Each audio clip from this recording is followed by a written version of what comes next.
So, hi Rasmus. Hi Peter. A big thank you for joining our little concept called 3 questions. What are your best examples of personalization and where the personalization made the communication more meaningful and relevant?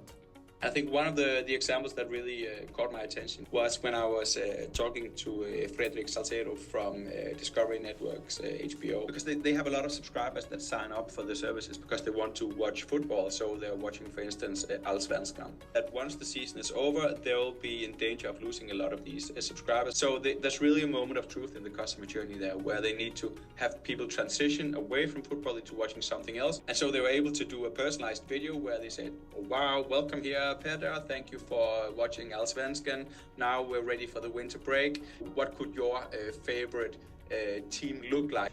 And so instead of having actual players, they would put in different shows, different series that you could actually consider watching while the Allsvenskan was on break. And if you would boil down then, what were the main factors that made it meaningful or even successful, you think?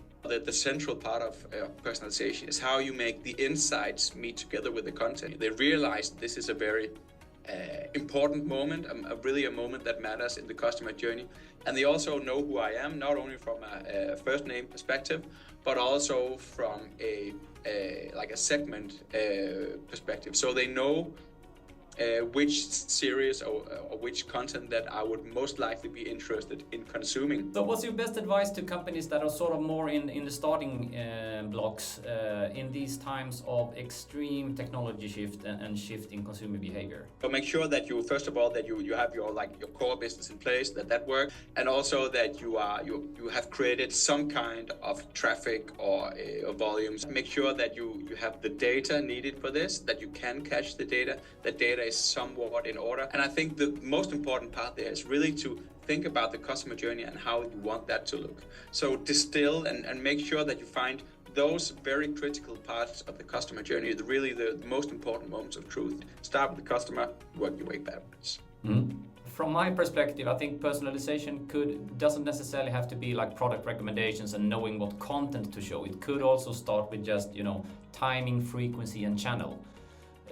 And being a little bit, reading your data from a more basic perspective and sort of stop emailing people that haven't read emails for 2 years, switch to another channel. Exactly. Remember that not saying anything can also be a part of a personalized customer journey. Thanks a lot for your time, Rasmus. That was a lot that we squeezed into a couple of minutes.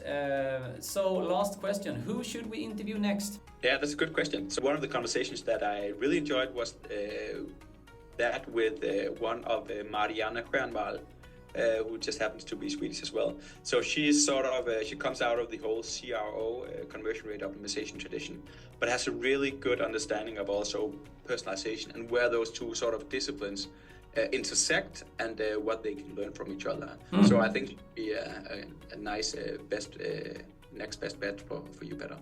Excellent. I'll reach out to her. So thanks a lot and have a great day.